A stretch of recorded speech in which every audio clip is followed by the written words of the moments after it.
vivendo como irmãos.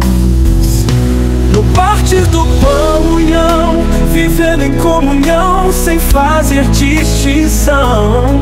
Todos olharam e então dirão: vede como se amam.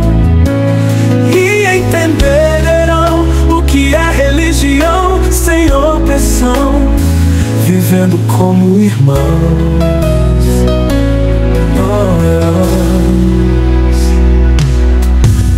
Partir do pão, vivendo em comunhão, sem fazer distinção. Todos olharão e então dirão: vede como se amam. E entenderão o que é religião sem opressão, vivendo como irmãos. Partir do pão, união, vivendo em comunhão, sem fazer distinção. Todos olharão e então dirão: vede como se amam.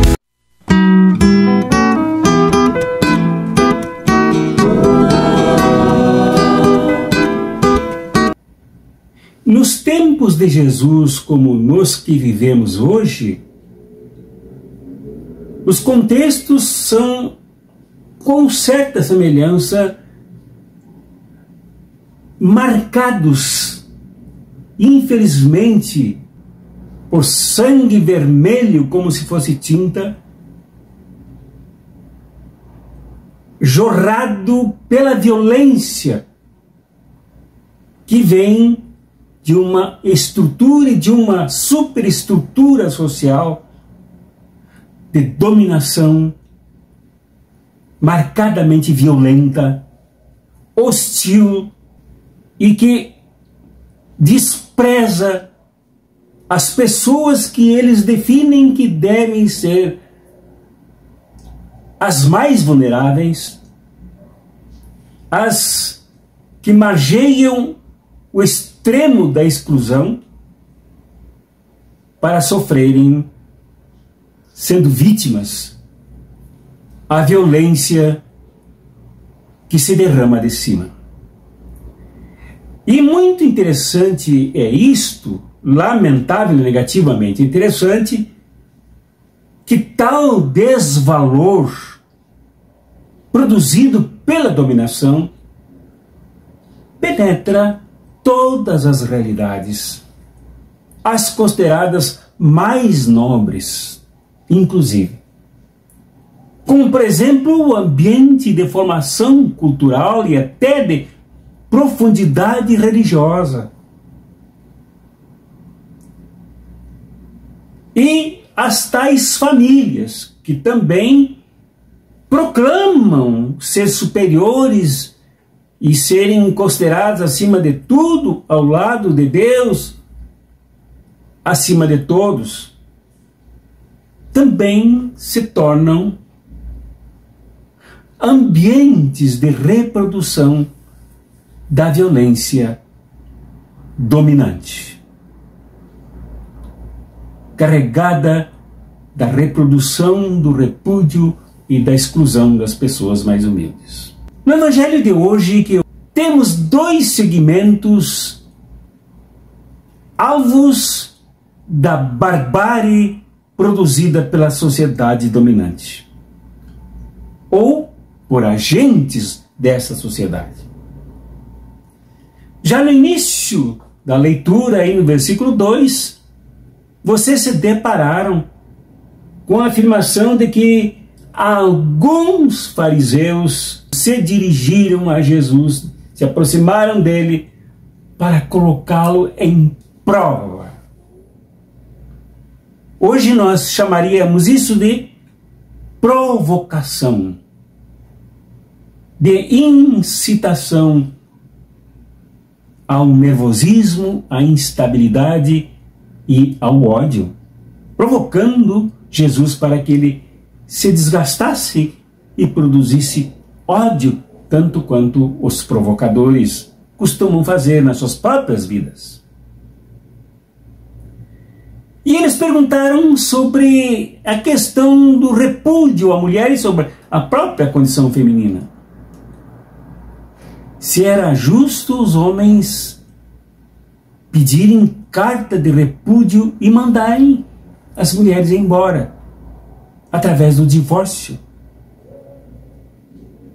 Jesus perguntou a eles: mas o que diz a lei? O que Moisés deixou escrito sobre isso? Moisés deixou escrito, responderam com toda a convicção religiosa, moral, elevada, superior, segundo a avaliação deles, a todos os outros que aí estavam, inclusive a Jesus, que Moisés aconselhava que os homens usassem carta de repúdio e dessem divórcio para suas mulheres e as mandassem embora. Nas várias traduções e versões da Bíblia aparece essa ideia de mandar cada um a sua esposa embora. Não era só um documento para legalizar uma situação de insustentável falta de carinho, de amor, de solidariedade, mas manda embora. E aqui há um tom de exclusão, de violência, de ar de superioridade, de massacre das mulheres. Jesus, que não caiu, nunca caiu nas provocações, nas aproximações com segundas e apodrecidas intenções, disse: mas o que está escrito na lei de Moisés? Jesus, no entanto, deu a sua versão, a sua interpretação melhor do que versão, a sua orientação do que significava, avisando sobre 2 pontos que devem ficar conosco, que devem delinear a nossa visão, a nossa construção, a nossa luta por edificar uma nova civilização mais humana, mais respeitosa, mais inclusiva, mais dialogante, mais fraterna, mais solidária. E não esta que Jesus definiu como duros de coração. Que Moisés teria escrito e recomendado esta lei para esses legalistas que só funcionam aplicando a lei contra os outros, porque eram de coração duro. E como já expliquei em outras oportunidades, só para refrescar o conceito, coração aqui não é a nossa bomba cardíaca, maravilhoso órgão de pulsão sanguínea, mas é todo o entendimento, a capacidade de construção ética, de decisão, de reserva moral do ser humano. Este guarda-tesouro interno era tão duro, tão incapaz de entender como deveria se relacionar com as pessoas. Aqui no contexto me refiro com as mulheres e com as crianças. E também uma lei que também prescreve punições para quem a desobedecesse. Agora, vem a segunda resposta. O segundo ponto da resposta rica que Jesus deu a esses provocadores, a esses religiosos compenetrados, a esses religiosos tão cuidadosos na oração, na leitura bíblica, na leitura da Torá, na leitura dos salmos e dos profetas, mas tão duros no que tange a relação com o ser humano, com as mulheres, com as crianças. Jesus disse claramente para eles que Deus, no entanto, o que Deus uniu, não separe o ser humano. Quer dizer, Jesus traz aqui toda a teologia penosamente construída da compreensão da igualdade entre homens e mulheres. E esta teologia, rica como um tesouro em ética e na relação moral, ensina que Deus criou. Homem e mulher são criaturas de Deus, assim como na ordem da criação, de onde Jesus lembra esse texto que é Gênesis 2, Gênesis 1 e 2. Tudo mais é criado, e entre tudo que é criado, colocados o homem e a mulher para se unirem. Jesus então traz esta relação para fora da opressão legalista. Este homem e esta mulher, libertos do peso, do jugo, do legalismo em que se transformou a lei de Moisés, para se sentirem criaturas em processo de criação, criaturas no universo em criação, para contribuírem com a criação. E aqui evoco o que disse há pouco, para criar um novo projeto de civilização. Então aqui nós temos dois sujeitos.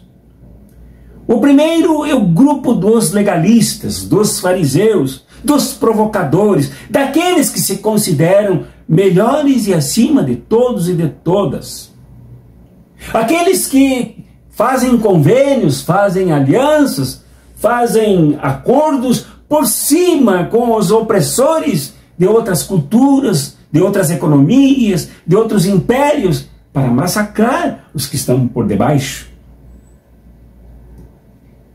E estes sujeitos, estes agentes desse sistema adentram o ambiente de Jesus para provocá-lo eles mesmos, mas também nós, seus discípulos, que depois lhes perguntam, como dizem os versículos posteriores, insistem com Jesus nessa questão. Porque eles mesmos viviam no mesmo ambiente, marcado por duas vertentes culturais. Uma, esta lei judaizante, machista, patriarcal, excludente, que massacra as mulheres, torna o homem um ser masculino, um ser bifacial, que dentro de casa exige cumprimento da lei, mas ele fora de casa é adúltero, é prostituto, é desleal, despreza as mulheres.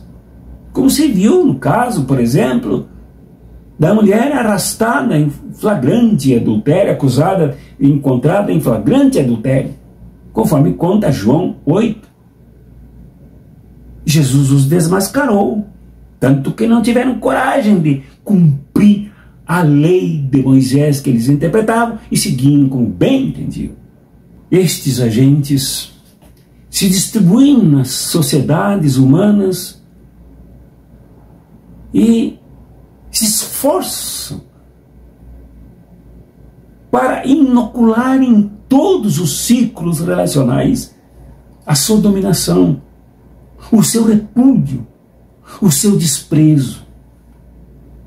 Aqui eles interpelam Jesus, deixaram o veneno com seus discípulos, foram-se embora e deixaram a crise que Jesus teve que resolver, mostrando que muitas e muitas vezes ao longo desses 2000 anos, os seguidores e as seguidoras de Jesus percorreram os caminhos do legalismo, do fanatismo, do fundamentalismo, de interpretações que acabam por espizinhar as pessoas que deveriam contar com solidariedade, com companheirismo, com o caminhar juntos, com a unidade proposta por Gênesis, aqui lembrado por Jesus. Quem está salvo, a não ser que se aproxime de Jesus, como os discípulos que na casa agora com ele, levantem honestamente as questões, conversem sobre elas,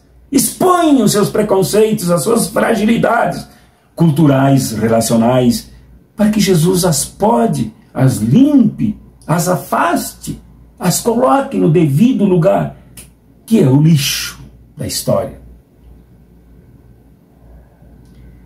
E o segundo agente importante que nós devemos guardar aqui é que Jesus clareia no testemunho de Marcos, que escreve este evento, este episódio, que agora não é lei que manda, não é interpretação machista, desumana, cruel,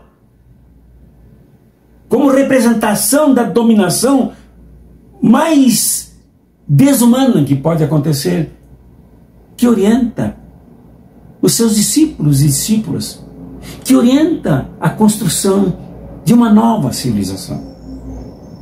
Mas o reino que ele traz, que não é feito de legalismos, mas é marcado, como insistentemente venho afirmando aqui, e aqui não devemos esquecer desse fato, marcado pelo timbre, pela nota, pela regência do serviço. É o serviço que deve orientar a superação de todas as dificuldades que podem ocorrer e ocorrem nas relações até mais íntimas, dentro de uma casa, no interior de uma família, na vivência de um casal. Como ocorre em todos os quadrantes onde o ser humano se relaciona com outro ser humano. O que deve curar, o que deve desfazer, o que deve recriar relações e desfazer a maldade é o serviço. Porque ele nos coloca sempre em condições disponíveis, humildes, prestes a servir o outro. Pense ele o que pensar, diga ele o que disser, faça o mal que quiser fazer, mas sempre o serviremos. Esta é a marca do reino. E na relação mais íntima, no ambiente familiar, como Jesus disse sobre as mulheres, que não merecem repúdios, que não merecem exclusões, que não merecem opressão. Jesus também mostrou como se deve ser na relação com as crianças, acolhê-las, ao contrário do que os discípulos estão ali também demonstrando a sua mentalidade, tanto judaica como grega, que minimizava as mulheres e as crianças, tornando-as seres menores, seres extensões do macho masculino, e não seres dotados de princípios, o princípio da igualdade, o princípio do acolhimento, o princípio da fraternidade, o princípio do serviço sobre tudo e sobre todos, porque é ele que determina o que é que se sente. Nesta nova civilização criada por Jesus, não há o legalismo, não há o fanatismo interpretativo religioso, não há o fanatismo que exclui, não há o fanatismo que domina, não há o fanatismo que faz o homem superior e a mulher inferior, não há o fanatismo que faz o homem e a mulher superiores às crianças. Aqui há a busca da igualdade. E Jesus termina esse texto, esta fala, a esta multidão e a estes provocadores, a esta corrente do ódio, a esta corrente colaborativa com a sua própria crucificação mais tarde. Jesus termina dizendo: o que Deus uniu, não o separe o ser humano. A nota musical mais bela com que Jesus termina esta orientação é a da unidade, união profunda das pessoas umas com as outras. Em casa, um homem não é só um homem. O homem é um parceiro do serviço que busca a unidade. Em casa, a mulher não é uma escrava, é uma companheira que aí está para ajudar a construir relações, crescer, se aproximar, compreender que Jesus nos orienta construtivamente para sermos edificadores de uma nova civilização. E assim deve ser em toda parte, em todo o mundo. Aqui temos um dos vários exemplos dados pelo Evangelho de São Marcos. Exemplos marcados pelo serviço que busca fascinadamente a unidade. A unidade na diversidade, a unidade nas diferenças. Homem continua sendo homem, mulher continua sendo mulher. E hoje temos uma compreensão mais vasta desta unidade, que preserva as diferenças necessárias entre uns e outros, mas une a si mesmo através dos caminhos do serviço, da construção das vidas uns dos outros. Gosto desta imagem, esta imagem do homem que lava a louça, que seca a louça, que cozinha, que lava a roupa, que varre a casa, que varre o apartamento, que faz os serviços domésticos, lado a lado com a sua igual, com seus iguais, com a mulher e com os filhos. É uma nova civilização. Esse não é um exemplo como coisa maior no mundo. Isto é uma orientação do que deve acontecer em toda a parte, inclusive nas nossas relações mais íntimas, em casais e em famílias. Deus, pois, nos abençoe nesse processo. Deus, pois, nos ajude a nos libertarmos do fanatismo, do legalismo, do farisaísmo, do dogmatismo, desta chateação, desta religiosidade morta e amorfa, que está aí para incomodar e não para trabalhar por um mundo justo. Deus nos nutra com a sua graça, de tal modo que nós possamos ser estes companheiros e companheiras em toda parte, inclusive dentro de casa, que é apenas um recanto de tudo mais onde andamos, por onde trabalhamos, por onde lutamos, onde testemunhamos que Jesus nos ensinou a lembrarmos de Gênesis: o que Deus uniu, não o separe o ser humano. Em nome do Pai, e do Filho, e do Espírito Santo. Amém.